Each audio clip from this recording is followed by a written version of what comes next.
Well, there are fears this morning the cost of medicine in Australia could soon skyrocket, with Donald Trump now threatening a 200% tariff on pharmaceutical imports. Now, this could hurt us in two ways. First, we export around $2 billion worth of pharmaceuticals to the US every year. So that puts our drug companies and the prices they're able to charge us at serious risk. Second, American drug companies do not like Australia's PBS because it forces them to negotiate prices with our government in order to provide us with cheaper medicines. So there are concerns now. The White House will push us to trade away the PBS to escape those tariffs. For more to explain, let's bring in Trent Toomey, National President of the Pharmacy Guild of Australia, live in Melbourne. Morning to you.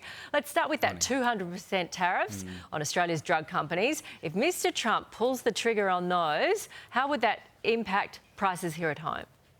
So, Nat, firstly, the PBS enjoys bipartisan support. So this is not a football we're going to see kicked around in Canberra or traded off. But to specifically answer your question, only 10% of the medicines that we have in Australia are manufactured locally.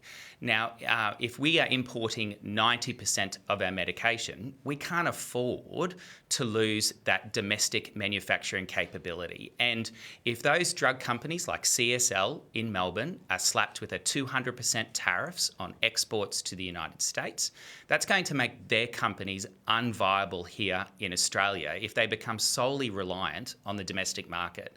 And the big risk for that, Nat, is they manufacture our vaccines. So we would not have been able to get through the global pandemic if we did not have domestic manufacturing. And that really is a national security issue. So that's the first concern of the two topics you raised. OK, so the American drug companies, they're angry, are they? Because they have to deal with Australia, because we have a different system. We have cheap drugs for people through the PBS, and they've gone to Trump and said, we don't like that, slap tariffs on Australia.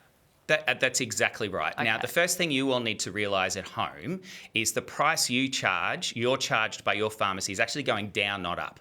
The government slashed the maximum price of medicines from $42 down to $31. It's being slashed again down to $25 on the 1st of January. So you don't need to worry. The worry is how much it's going to cost Canberra to import these medications that they then sell to you.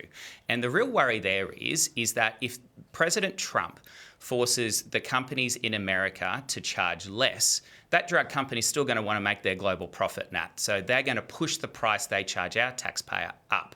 But the real enemy for the Americans is not the Australian PBS system. The real enemy for them is their pharmacy benefit managers over there, and they're trillion-dollar middlemen that are clipping the ticket on the way through. So if Mr Trump's angry, I get it, but he should not be angry at Australia because of our world-class PBS. He needs to be angry at the trillion-dollar corporate rip-offs in America that are charging his citizens more money, and that's where he needs to direct his anger. OK, so our drug companies here, could they survive with a 200% tariff?